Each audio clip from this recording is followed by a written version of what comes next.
Well, hello and good afternoon it is at this point in time of the day.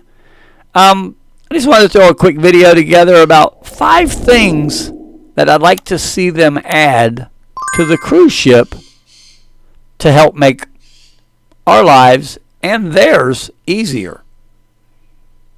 Yeah, both of us. We'll be right back. And then I'm also going to have a couple of little news things. Not that I do the cruise news, but they are kind of interesting things that just happened over the last week. We'll be right back.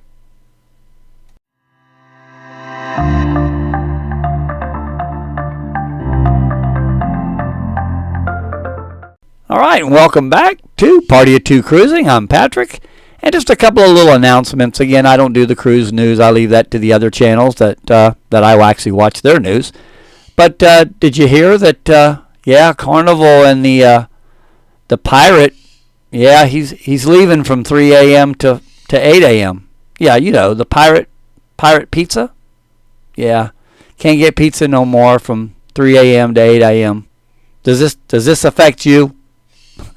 I can only think of one time I probably got pizza after 3 a.m. and that was like a night that we were on a Premier Casino cruise and we were up late because we did very well.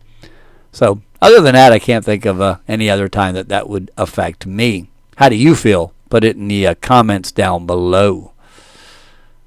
All right. Also this week, Arnold Donald, 2 first names, sorry, is stepping down as the CEO of Carnival, and Josh Weinstein, the Chief Operations Officer, will be taking over his job.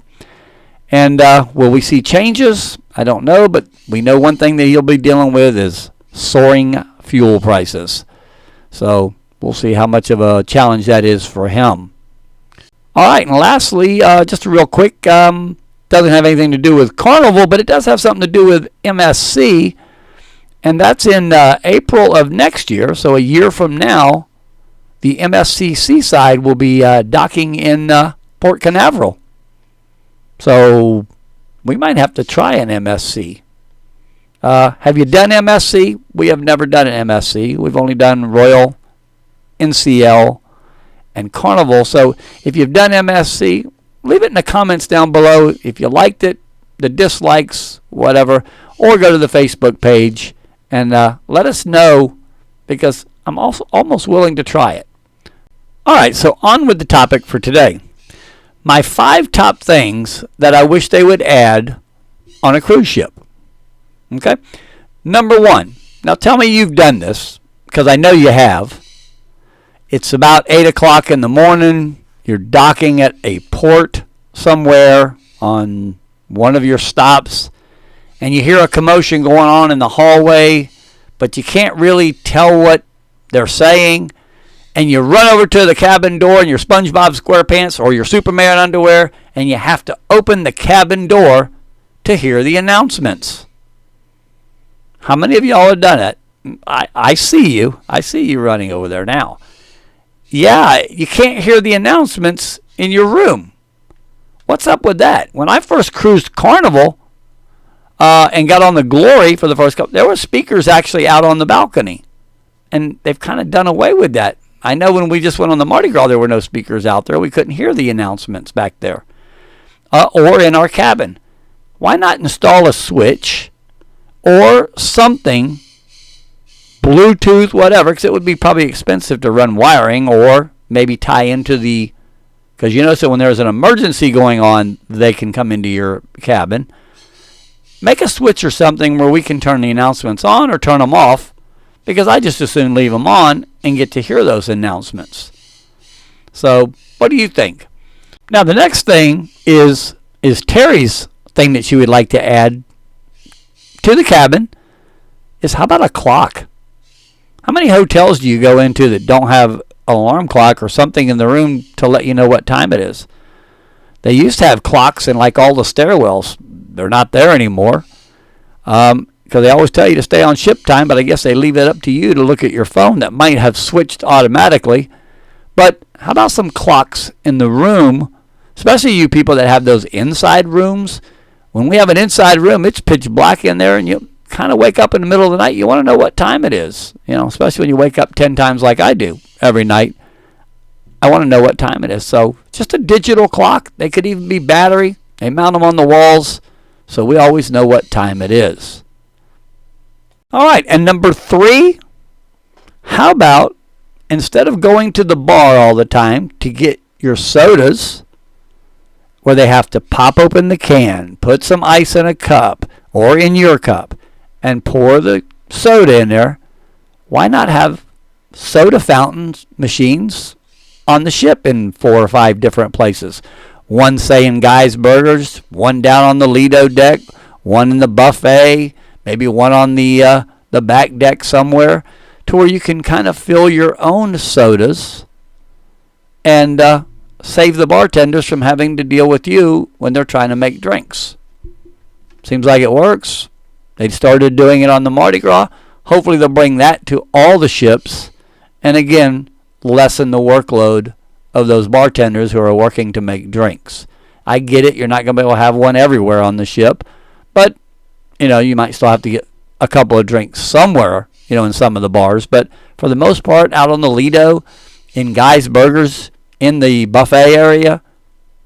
All right, and number 4, how about instead of only offering the full drink package, which is still will pay for itself if you are a drinker that drinks every day, and you can put away at least 10 or 12 drinks a day. But how about a smaller package where you could say, like, buy a beer package and it's 12 beers for the price of 10, but there's no limit. You can share them, you can do whatever you want with them, and then you can just maybe buy that same package the next day. So you're still at your 15 limit, you're under your 15 limit, but you can do whatever you want with those beers or whatever, and then say maybe a mixed drink package where you get 8 of those for the price of 6 of those, to where you're saving a little bit of money by buying the package, but you're still not going over your 15 limit. And if you want to share them, you can share them because you're basically paying for them. Again, tell me what you think about that.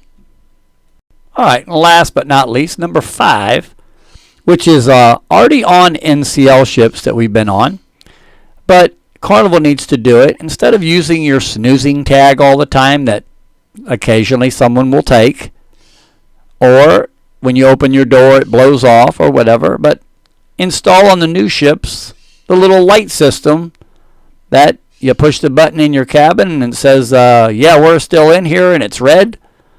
Don't come in here. And then when you leave the cabin and you want your room cleaned, you push the other button and the light outside turns green. That one's pretty simple. But it keeps them from waking you up. And if you don't want your room cleaned, you keep it red. If you don't want them in there and they don't come by a certain time, you got to wait till tomorrow. Okay? All right, just a couple little things. And cruise is coming. It's getting close. May 12th, we'll be gone. And be on the Paradise out of Tampa. I got some people I know on here that are actually going. So should be a fun time. And then it's on to the Mardi Gras in June. Can't wait for that one. Got a lot of people going that we know on that one. So not with us, but people that we've already known and cruised with before. So anyway, I want to thank you for watching. Do me a big favor. Hit that subscribe button. Smack that like button if you like what we're doing. And hit that notification bell so you know when I put up another video. And go to the Facebook page if you don't mind. Party of Two Cruising. And it's already kind of growing as well. We can get some conversation going in there and get away from some of the negativity on some of the other ones, because there's a lot of it. All right. Again, thank you for watching. I'm Patrick, and this is Party of Two Cruising.